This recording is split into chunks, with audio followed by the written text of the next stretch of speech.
Good afternoon, everyone. Welcome to MusicWise. I'm Donato Cabrera, music director of the Las Vegas Philharmonic and California Symphony. And with me this week, we were just reminiscing, actually, that we met 20 years ago now at the Aspen Music Festival. And our guest for this MusicWise has gone on to such an extraordinary career. And let's just dive into our conversation with Camille Zamora. Hello. Hi, Camille. Welcome to MusicWise. You know, the last MusicWise I had a couple of weeks ago, I had another a friend of mine, the wonderful soprano Elise Caliwertz, and I saw that you were tuning in, and it came to me. I said, "Oh my gosh, it would be so wonderful if Camille and I." It would just give us an opportunity to catch up with one another more than anything. I love it. You have good publicists because all these people have been getting these great sort of little blasts about all the amazing things you're doing. And I always think, Donato and I need to sit down and have coffee. So here we are with our coffee. Oh, good. We have similar ceramic coffee cups this morning. Actually, this is a gift from Adriana Zavala, my sister and friend. And according to your mood, you can have this side or this side. Absolutely. We'll see how the conversation goes, and I'll get a sense of where your mood is as we're talking. So, Camille, you know, we did meet at the Aspen Music Festival now a while back, and you know, since then, you were. Tell us a little bit about what, in a nutshell, what you did as you were going into school at Juilliard, and what your goals were at the time, what you were thinking of then as opposed to now. You know, it's such a interesting thing. I think probably like so many of us, you know, I always feel like I'm figuring it out as I go, and certainly the ongoing life goal of trying to figure out how to sing and express myself in this way that I think, you know, since I was little, always called to me. Mm-hmm. I was lucky enough to go to Juilliard for a couple of degrees, starting around that summer that I met you. I began in 2000 through 2004, and fantastic teachers and coaches, and yeah, just sort of made my way in New York. I actually grew up in Texas, and great public school music education, but I always sort of dreamt of coming to Juilliard, and was lucky enough to have really good opportunities there, and then to come out and do some opera. And over the years, that kind of transformed into what is now kind of more of a concert career. When I'm lucky, I get to sing with wonderful symphony orchestras. Of course, that world is on hold right now, and I know we'll talk about that. But another kind of part of my path all along has been with my best friend at Juilliard. I started an organization called Sing for Hope, which has also been a big part of my journey. And it's sort of at the time, I want to talk about Sing for Hope because it's such an extraordinary organization. What were you and Monica thinking when you were going to start? What was the inspiration for starting it? You know, I think all of us who are interested in creativity, which I guess I would say is all of us, there's a sense that you're kind of impelled by a certain way of looking at things. And I think, I don't know, I think there's an impulse towards the light, for whatever that means. You know, I think we're drawn to music because we're drawn to those expressions that make us feel uplifted and sort of greater than ourselves. And I guess sort of that transcendent aspect that is in all great music. And I think, you know, fundamentally, Sing for Hope is about trying to find that direct channel to the heart and bringing it to places where there is sometimes an absence of hope. In particular, you know, hard-hit hospital settings where folks are dealing with really fundamental issues of life and death, and can just benefit from a shot of hope. And I think, you know, bringing the arts into that context, you know, increasingly now the science is catching up with that to show that it fast tracks goals of healing and rehabilitation. But I think also just having art in our daily lives is something that has always really fascinated me. And Sing for Hope is kind of about that. It's about bringing the arts to bear as a driver of healing and education and social cohesion. And when did you and Monica begin the organization? So we were actually at Juilliard at a really hard time. We were there on the morning of September 11th. And I think, like so many people, that was a day that just stopped us in our tracks. And I know for me, really left me with this sense of, why on earth am I a musician? You know, what can music do at a moment like this when the world is falling down around us? And Juilliard actually shares a city block with a firehouse that was a first responder that day. That firehouse lost 13 guys. And so the next day, a group of us just came together and we made a little binder of songs, and we went and we shared performances with the people who are waiting for those fire guys to return. And they cried and we cried. And I think what we found was there actually was a place for the arts in this moment of crisis. And so in the weeks and months that followed, we started going to firehouses around the city. And then fast forward many years, we now are in schools and hospitals. We're actually beyond New York City. We're in refugee camps. We're in transit hubs. Really any place that can benefit from that just shot of hope and transcendence and kind of human connection that the arts can bring. It intrigues me when I speak to fellow artists who have started an organization of some sort.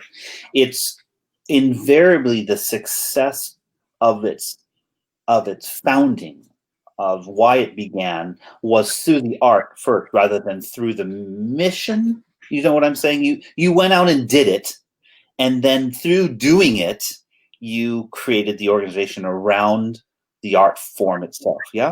Well, you know, it's so funny. I always say, I mean, really, we are building the bus as we are driving it, you know, in terms of how the mission works and the organization, the infrastructure. I mean, we now, you know, for the last decade, we've been a solid organization. We are sort of toggle between like the $2 and $3 million annual operating budget. We have a great board. You know, it's not a small organization. That said, we are constantly reevaluating, especially in this COVID moment. All of our programs are about that human connection. And so what we've really been trying to find now is, in this digital world, how do we continue to deliver value through this screen, which is once, you know, wonderful. I'm thankful for it, but also can feel very alienating. And so, you know, we are forever iterating and reinventing. And I think we've also really benefited from great mentors and guides. Early on, Monica and I had something in common, which is that we weren't afraid to ask any question of anyone. And so great folks have advised us and kind of helped us along. And actually, I will quote one of my dear friends, who's been a great mentor, Luis Moreno, always says, listen, you know, the whole key is fail quickly. So don't not fail, because that actually won't happen. You will fail. But the key is quickly pick yourself up, try a different direction, and keep going. And I think that lesson has served us well. We've made amazing, triumphant mistakes, but we have continued to iterate and build new programs. And, you know, I think we're really doing something important. You absolutely are. And it's, for me, since I've been sort of watching from afar since its inception, it's been so wonderful to see the growth of Sing for Hope and the amount of projects and that you've done over the years. Just again, this idea of doing something and being engaged. For so long, symphony orchestras and as you know, classical music in general sort of has had a tendency to be rather sheltered or risk averse, shall I say. Yet now here we are in a time where we must reach out in all ways except the way that we knew how to do, which was to produce live concerts in a concert hall. And so I am looking to tried and true organizations like Sing for Hope that has reached out, will continue to reach out. Tell me some of the projects that you have, that Sing for Hope, that you're doing now, sort of online, that you may not have been doing in the past. Absolutely. You know, it's so funny, Donato. I mean, I'm sure, you know, even this wonderful conversation we're having, I mean, you know, we probably wouldn't have taken time out of our busy racing around lives necessarily to create this hour together. So, you know, there are beautiful beautiful side effects of this funny moment. And I hope those are the things that will stick when, not if, but when we come out the other side of this. And I do have to admit, in terms of speaking of coming out the other side, even hearing you say, concerts in concert halls, I mean, I miss that with a physical angst. I so miss being surrounded by that cushion of orchestral sound. And one of the things I've come to realize, I'm sure you're dealing with this too, is that making music in a concert hall is so much a part of my kind of emotional coping strategy, for lack of a better word. I mean, it's my therapy in so many ways. I sort of sing my heart. And so finding a way to do that, I'll admit, for the first couple of months of this shelter at home, I haven't really wanted to sing. And only now, personally, am I starting to sing again. So, sorry, a bit of a tangent, but to answer your question about Sing for Hope, it's precisely that kind of static feeling and that sense of incredible isolation and loneliness that COVID has really, turned the volume up on. Clearly, there's unimaginable trauma going on in our world right now. And I think there's sort of this low-grade depression that this planet that we are on is feeling. And just, it's a sense of kind of collective heartbreak. And trying to find a way to break through that using live art in particular is, I think, really, really powerful. One of the programs we've been doing is called Sing for Hope Grams, like old school singing telegrams. And, sounds a little kind of like, oh God, really? But, it's funny, just the act of kind of surprise and delight that you have when you pick up the phone and, Donato has sent you a singing telegram, a Sing for Hope gram from a Broadway artist, Broadway being dark right now, and all of these amazing artists being, available for this kind of work. Pick up the phone, they sing you your favorite love song, you feel a sense of just elevation. And it really is something, even through the phone, there is that sense of lifting your vibrational kind of energy. And I'm actually quoting from a sweet woman the other day who said that, she just said, just generally her sort of there's this sense of kind of low vibration right now, and energetically using the art to lift your vibrational sense during this shelter at home period, I think is really a profound thing. And the nuts and bolts of it are that we have, of course, this incredible roster at Sing for Hope. There are thousands of artists who have volunteered with us over the years. One of the things that became really quickly clear to us was that, the world stages are dark.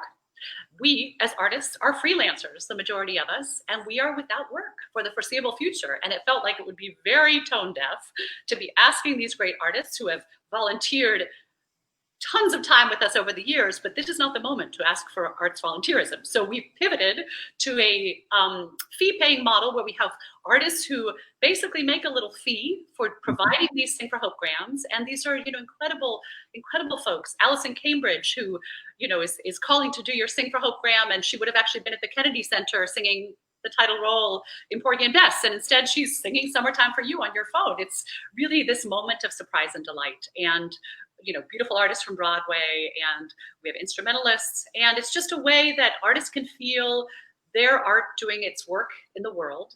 And you can give a message to your sweet mom who's far away in Texas and maybe is feeling lonely herself, and it's just a way to maintain that connection. So that's one of the programs we've been doing.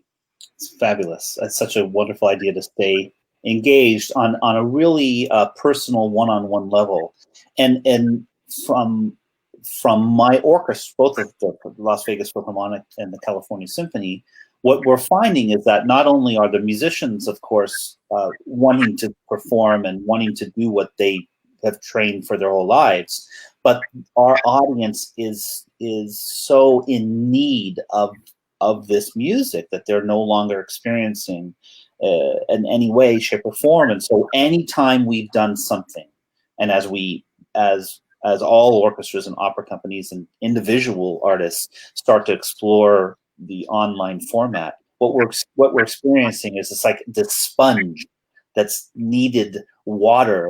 Our art form is just our wonderful audience, the lovers of what we do are just waiting. They're waiting with bated breath for what for when they can experience our art form again. So it's not just from our point of view, of course. No, it's that energetic exchange. And I do think, there's that ongoing conversation, and certainly in our, nation's various budgets at the, local and federal level, there's that ongoing conversation. Are the arts a nice to have or a need to have? And I do think right now, as we deal with this, parallel epidemic of loneliness and isolation and trauma, the arts are a balm and they are a fuel for the road ahead. And I think people really are increasingly gravitating to a live arts experience, however they can find that. And I think it's going to be a really important part of the rebuild, the Renaissance, if you will. Dr. Paul Kwok, a wonderful laryngeal surgeon here in New York City, who happens to be a beautiful pianist. Actually, we went to school together. He said it so beautifully, which is that I'd sort of reached out, and some of our Sing for Hope friends had reached out to thank him during this time. He's been doing tracheostomies on people with COVID and working tirelessly. And we just said, thank you for what you're doing. And he said, listen, y'all, thank you, because the artists are the ones who will meet us on the other side and help us with our recovery. So I think it's really, I don't know, it's important for ourselves. I think self-care during this moment, trying to have the energy of the marathoner, because this is going to be a long process. I know innately I'm a sprinter, so marathon energy is sometimes hard to channel, but just the awareness that this is going to be a long process, but we will come out the other side, and finding a way to stay creative and creatively engaged in the process, I think that's going to be the challenge. Well, I have no doubt that you and Monica and Sing for Hope are going to be leaders in this, and taking us to this other reality that we're now experiencing. You mentioned something that is always so intriguing to me, which is when we begin this journey, when we know and we don't always know when that's going to be. When we begin conservatory, let's say, we're like, okay, I think this is what I'm going to do. This is happening. And I was just recently so impressed, and I loved your latest recording.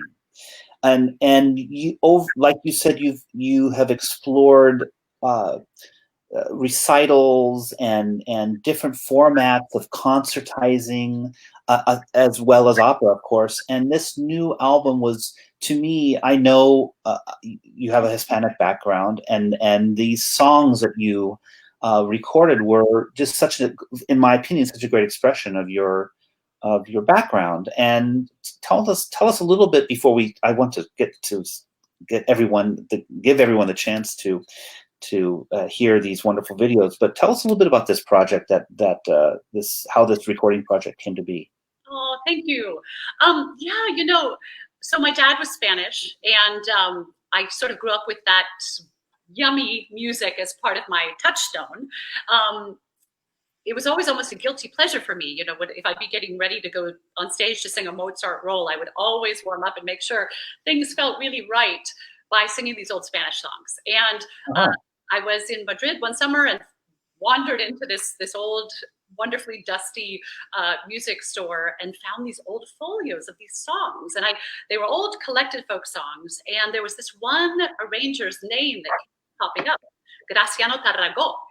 Mm-hmm. And I started researching about him, and he was this sort of unsung hero. He was a guitar professor in Barcelona, and he'd actually been the professor of Victoria de Los Angeles, who was my idol. All of ours. Somewhere in this interwebs, there is a recording or two of her playing guitar, accompanying herself on the guitar. And I've never heard. Amazing. Yeah, amazing. Talk about the most organic musician. And I think for me, my favorite artists are the ones who manage to sort of inhabit kind of the grand space of a concert hall, but keep that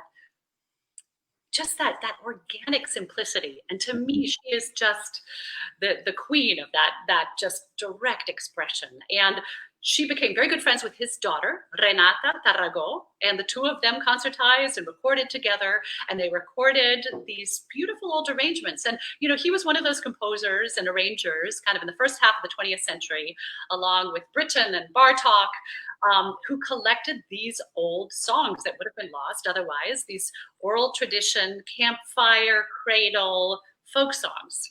And, you know, basically, what quarantine would have looked like without Netflix. You know, it was these wonderful stories in song. I sort of always say these treasures, they feel like these little, you know, operas in miniature, each one of these songs. And of course, it's also beautiful as it's such a survey of the Spanish countryside. My dad's family is actually from the Basque Country. In fact, funny enough, but there's one song in Basque, but they basically have almost all of the various sort of Spanish regions represented. And I was lucky enough to record it. The wonderful genius producer Marlon Berry recorded it in the Academy of Arts and Letters here in New York City. Beautiful, just yummy acoustic space. And my friend.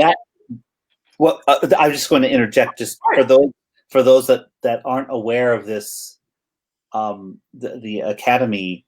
You know, it's still not open to the public, correct? After all these years, okay.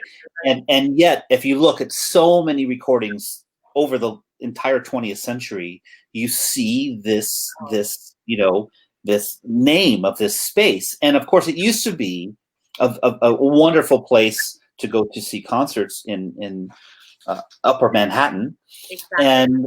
But now, you know, it's still one of the most acoustically perfect spaces in the country, and yet it's not open anymore. And you walk in to make as I have done as well, and you see this space and you just think, gosh, I wish I was a multi-billionaire to somehow make this space open again.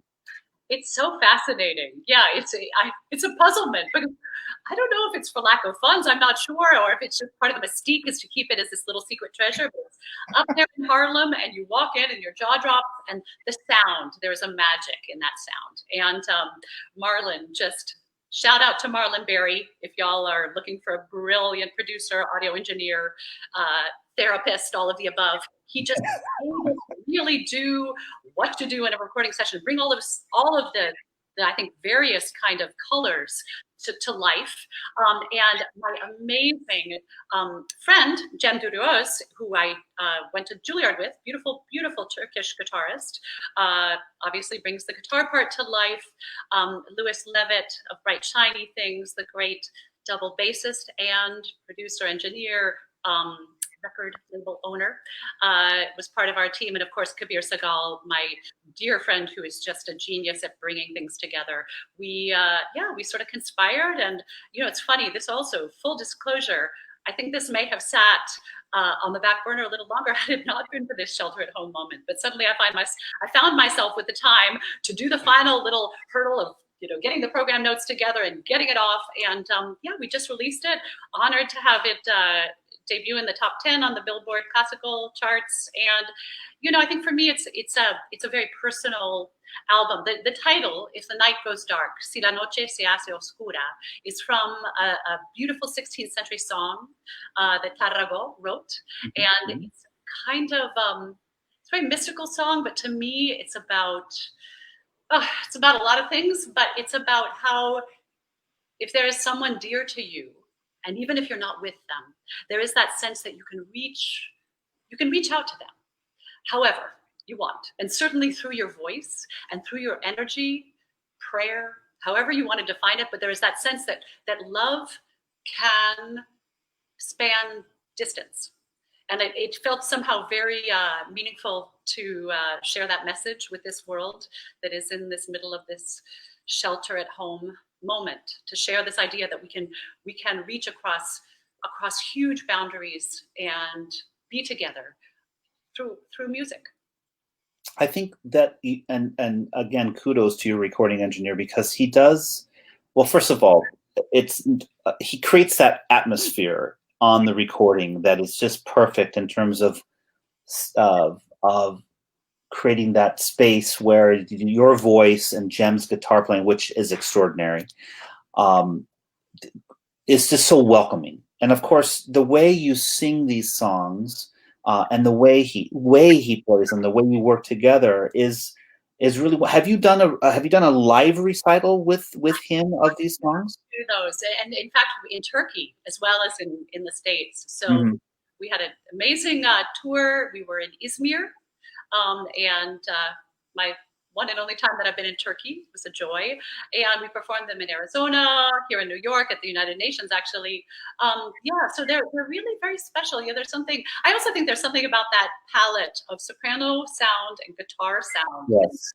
It's just somehow a happy mixture, I think. So we have two tracks that were two songs that you wanted to share with us. Tell us about the first one, Jaineras. Absolutely. Jaineras. Jaén is the Andalusian region that is sort of famous for that gypsy expression. And you'll very much hear that sort of gypsy flamenco scale, the bent second scale degree, that wonderful, those florid passages. You hear that in this song. I love it. There's even a moment where the accent from Jaén, the traditional accent, is sort of poked fun at. It talks about the ronquillo, which literally kind of means like, it's from the word to snore, but it refers to the fact that in Jaén, there's this sort of guttural sound that you hear in the accent, which is really cool. And it's a song about loving the earth and the place that you're from. Well, let's take a listen.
And I love how you incorporate that dialect, that the way it's very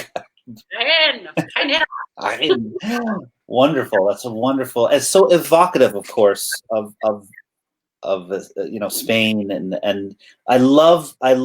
There are very few musical styles that are so identifiable with the region and with the language and with the culture, and this song certainly captures that, doesn't it?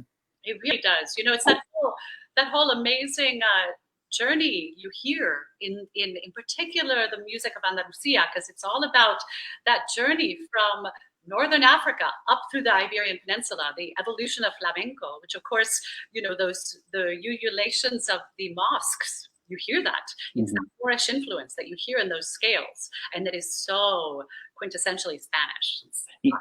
You said you found this. You said you found this music in Madrid. Did you spend time growing up? You said your father's from Spain. Did you have time every year to experience that culture? So I do have I have family there. I haven't been back enough, but I have spent time there, and that was on one of the sort of great family visits. I actually grew up, funny enough, off and on in Mexico City because my dad had worked there, and I was lucky enough to go to school there, and.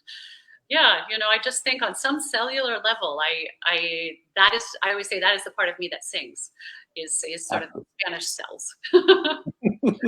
Tell us about the next one, the Tengo que Subir. Oh yes, Tengo que Subir. This I love this piece. It's very simple. It is you hear in a way the mountain air, I feel, in this piece. I have to go up. I have to climb the mountain to my love. What if I can't reach her? I will go. So it's a you know, one more just wonderful song of yearning, and I think of sort of the life journey. Wonderful.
Of course, you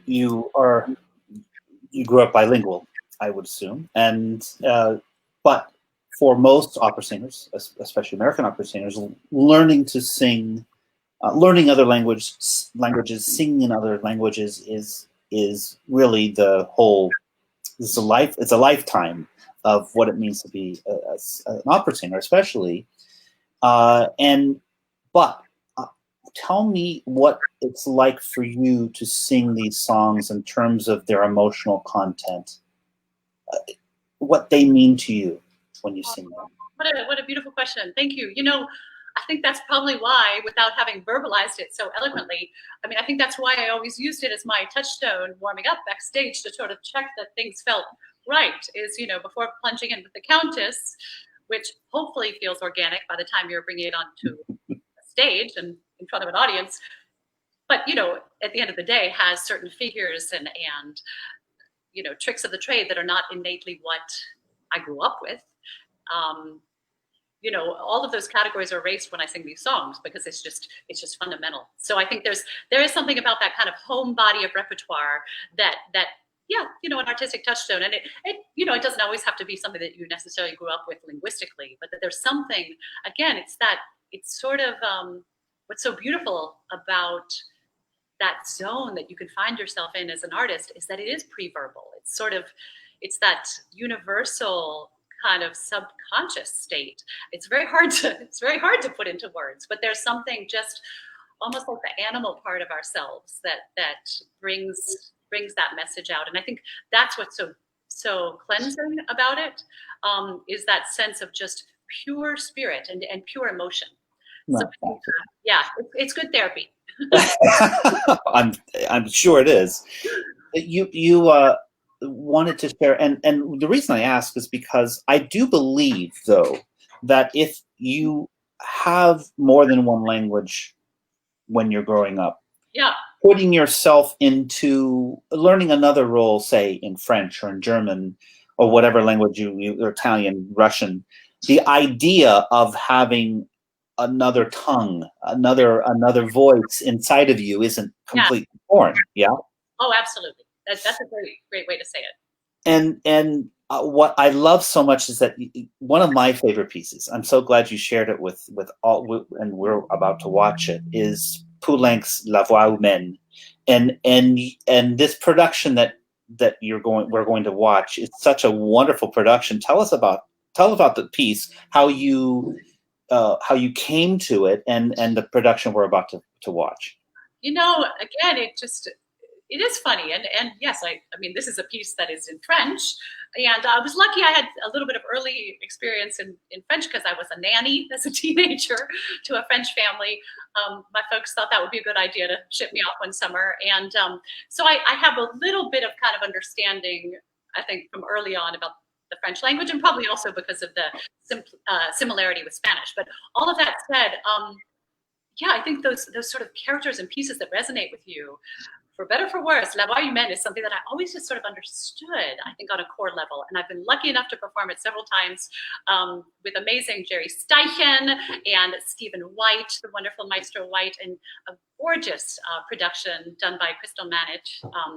So that was a highlight. This particular production was in New Zealand, Auckland Opera, and the amazing Frances Wilson Fitzgerald, who founded the company down there and gave me the first opportunity to coach it with her and perform it. And you know, she's just someone who absolutely demands vocal and emotional authenticity. And to work this piece with her was an incredible exercise. For those who don't know, the piece itself is kind of a marathon. It is basically a 50-minute sort of tour de force monodrama, one-woman opera, soprano, and a telephone. And basically, it is my conversation with my great love the night before he marries someone else. And so sort of takes off from there. Great, let's watch. We're going to see part of the final scene, yes? Exactly, the final scene. And, you know, again, for folks who know Poulenc, he was a fascinating guy, really a profound spiritual composer. He was a very brave person living as a gay man in Paris in the 1950s, and he wrote this for his best friend, Denise Duval. Interestingly enough, Paris Opera had suggested it as a vehicle for Maria Callas. And he was like, yeah, Callas, amazing, but Denise has that particular flavor that I want. And apparently they'd both been going through a tough breakup Poulenc and Denise as they were crafting it. And he said they would get together in the afternoons and cry and write and cry and write. Oh. All of that said, though, I know this sounds crazy because, of course, it's kind of tragic material, but I think there's also something very cathartic about the piece and kind of uplifting. And part of that is because of the wit of this character. The libretto, of course, is Cocteau, Jean Cocteau. He originally premiered it as just a monologue play in 1928. And the character is, in fact, I think the key to an effective performance of this is that she has a lot of light and humor. And so, of course, it's this very tragic setup. But throughout the course of this conversation and the many kind of broken lines and, early versions of bad Wi-Fi, she basically goes through the whole gamut of emotions as she talks with her love. And I think you could say that, oh, this is a story of a woman being victimized and she's lost love and she's falling apart. And I mean, maybe there's some of that, but I think there's also something really, really strong about her. And part of that is because I see her as someone who gives over to loving completely without protection, without protecting herself. It's like she knows that he is gone, that he is leaving. There can be all sorts of backstory about why that is, but there is sort of a sense that she does know that, and she chooses to still just give him all of her love and to wish him well. And I think there's something really joyful, and there's a lot of humor in the piece as well. And yeah, it's definitely a favorite opera. Well, let's watch this part of the final scene from Poulenc's tour de force, La Voix humaine.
Okay, well, that wasn't. It was part of what we were talking. But nevertheless, there are few composers who have such an individual stamp. You can hear just 2 bars of Poulenc's music. He has this lovely gesture. I mean, it's throughout his oeuvre. I mean, it's in almost everything, this descending sighing motif that he uses. There is a doctorate waiting to be written about that, because I do think there were moments, and I'm not musicologically sound enough to analyze it, but there are moments in voix humaine that absolutely track with dialogues of the Carmelites. And there's that same sense of whether it's, Blanche in Dialogues of the Carmelites, her religious surrender, or Elle in La Voix Humaine, her sort of sensual surrender to her love. There's that same wonderful, strange, open forth figure that kind of recurs. So I think that's a book that we're waiting for you to write.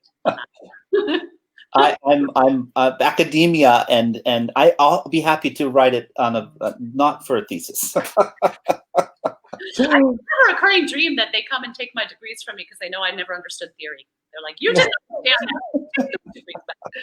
that. Speaking, that brought back such amazing memories of when we first met to that summer at the Aspen Music Festival, where we with Ed Berkeley, of course, was the director, where we maybe you had performed Dialogue of the Carmelites in some way or capacity before, but I had never worked on that opera.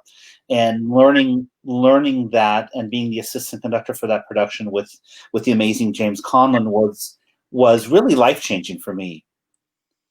It's interesting. The few times that I've seen or been involved in productions of that show, I think the show is life-changing. And of course, everything in Aspen always feels kind of euphoric because of the teams that Ed has brought together over the years, and because of that crazy mountain air. I just, that's God's country. But yeah, no, there was something really magical about that summer. And I don't know if you remember beautiful Makiko, the beautiful mezzo who had passed. She passed after that summer. From cancer, and she had, of course, sung that role that is about transcendence, and so there were a lot of levels of emotion that summer, and I just again. I don't know if what was maybe 5 or so years later, maybe less, when Maestro Conlon came to the Met to remount one of the greatest productions the Met has ever produced in their many years, and I hope they never take this out of the repertory, which is John Dixon's famous Dialogue of the Carmelites from, I believe, maybe 1972. That's one of the older productions still in the repertory. It's the original Met production. I don't know if the Met did another production. I think you might be. That's absolutely right. And who needs to change something so perfect? Did you see it when it was there?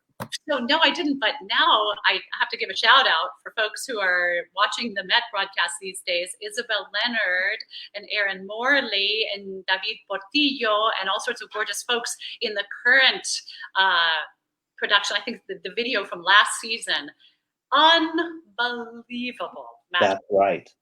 And I'm sure I'm forgetting other great people in the cast, but it's just, it's funny. That is one of those operas that it feels like you sit down and it goes by so fast, and it's just the trajectory, the musical tension, and the dramatic build of that show to that final scene. It's really one of the most astonishing works of art. It is, and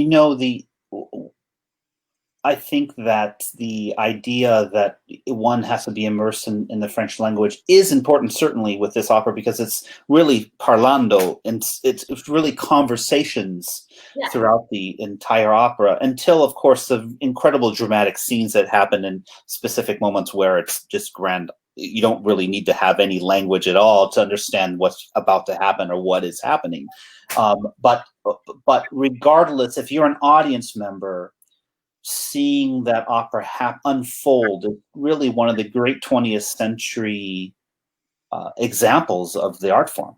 Yeah, it's so funny. I think in my better moments, I do think a good life operating principle is that sense that you just give yourself over to experience it, because I think certainly the current moment, as we try to figure out next steps in music and life and economy and every possible sector of the world, increasingly you realize that you can plan and you can be risk averse, but it doesn't matter, because there is something else that will happen, and really all we can do is this moment, this present moment. And I think one of the reasons why I love Carmelites so much is that in the final moment, Blanche, through faith, does just give herself to experience. Do you know, that's her big central battle, I think, is that she's in the first act, she's so frightened to live.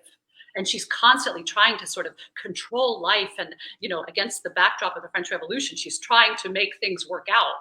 And it's like in the final moment, she becomes her best self and just says, I will live for love. I will live for my sisters, and I will give myself over. And I just think it's it's just deeply powerful. It is indeed. Tell us about this collaboration, the video that you made with Yo-Yo Ma of At Last. This is such a wonderful video. You know, so we had the joy at Sing for Hope of celebrating the 20th anniversary of the AIDS Quilt Songbook. And this was something really spearheaded by the amazing musician Thomas Bagwell, if you've ever worked with him, a great pianist and just a dear person. And he came to us and said, listen, you know, the classical music world is about to celebrate the 20th anniversary of its first organized response to the AIDS crisis. And basically said, listen, let's bring together some of the folks who have been involved in this first AIDS Quilt Songbook. And sure enough, kind of looking around the New York City musical landscape, Steve Blyer and John Musto, and, you know, so many of these wonderful interpreters and composers were surrounding us. And so we said, listen, let's make some new commissions. Let's maybe bring to life, again, some of the beautiful pieces from the original AIDS Quilt Songbook. Let's make a recording. Let's do a concert. And this piece, At Last, was written by the wonderful composer Scott Gendel. And he and Yo-Yo and I recorded it. And again, speaking of transcendence, the poem is so much about just sort of moving beyond. It's actually Wendell Berry, the wonderful farmer and poet and philosopher, who just gave us this gift of a poem. So yeah, it was very special to sing that. And of course, doing anything with Yo-Yo is always kind of a miracle. So isn't he, what I love about his music making is it's his generosity. He's always, regardless of the situation, he's just there for others. It's selfless music making. You know, Donato, it's so funny because people have asked me about him before and said, you know, what is it like to work with him? And I am so lucky. I've worked with such beautiful musicians so many times, really, and worked with beautiful cellists. And Yo-Yo is undeniably a beautiful cellist. But I think the thing about him is that, as you say, he's so generous and he's so present. I remember being in the studio with him that day, and just the way that he engages with every person. It's like the person whose responsibility is to turn on the light switch in the recording studio, he engages with them. So they turn on the light switch better than they ever have. And it's, you know, there's that, I don't know, there's just that sense of full engagement in the human experience, for lack of a better phrase, that he inspires in people. And so as a result, not only is he this fierce soloist, of course, but he brings out the most incredible collaborations because he's just so truly present with everyone he engages with. So I don't know, it's quite something to see. And he's incredibly silly, and that also helps. Like, he's a total goofball. So it's a complete goofball. Wonderful. Let's listen to it.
It's such a wonderful song. Had you known Scott before singing this song? I was such a fan of his. I heard that song sung so beautifully by Emily Albrink Mhm. Katz, beautiful soprano. And I was just like, what is this piece? So I reached out to Scott and I said, listen, you need to be part of the Stage School Songbook. You need to write an obligato for a cellist called Yo-Yo Ma and do it.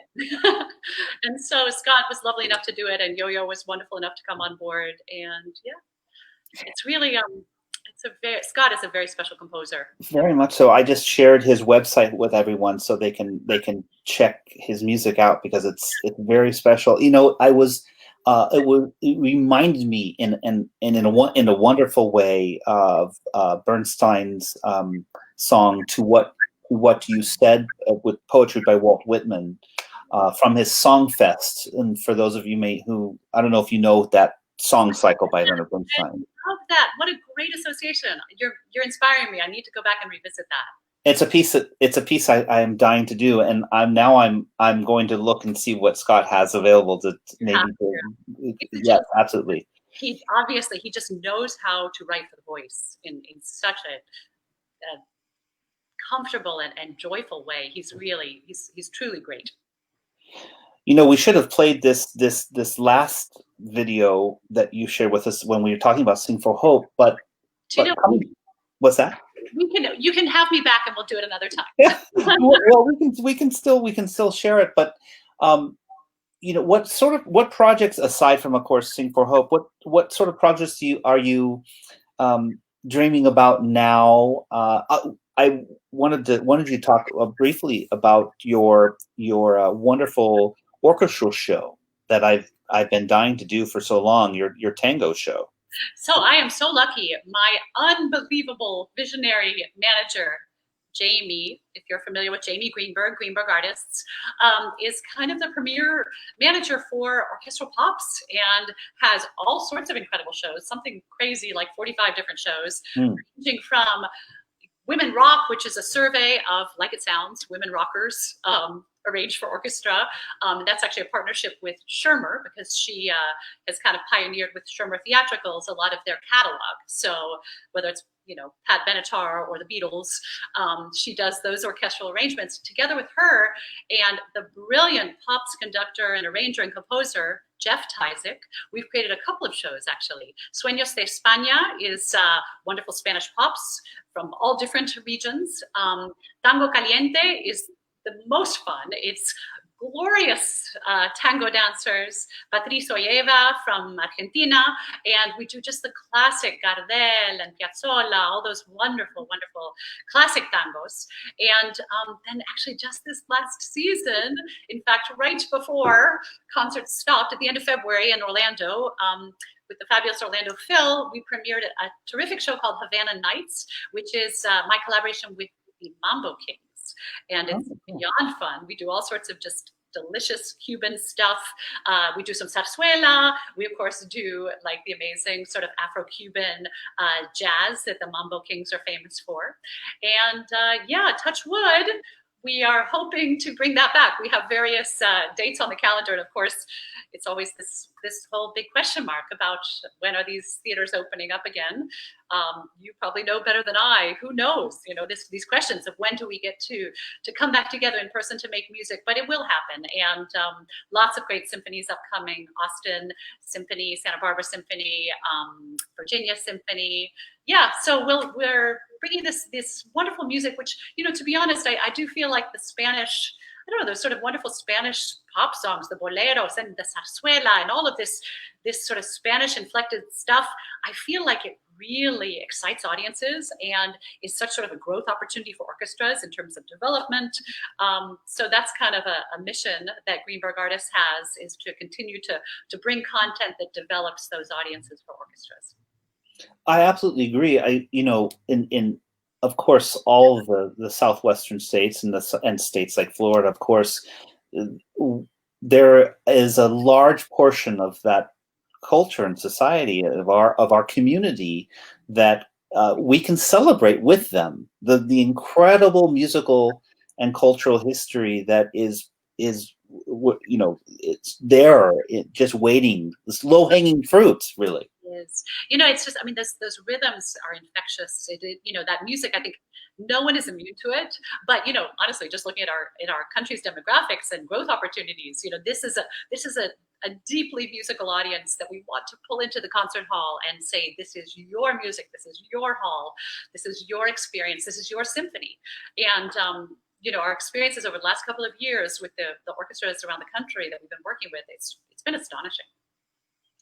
Well, Camille, it's so wonderful to finally catch up with you and see you, and to hear about all the incredible things you've done since we last worked together.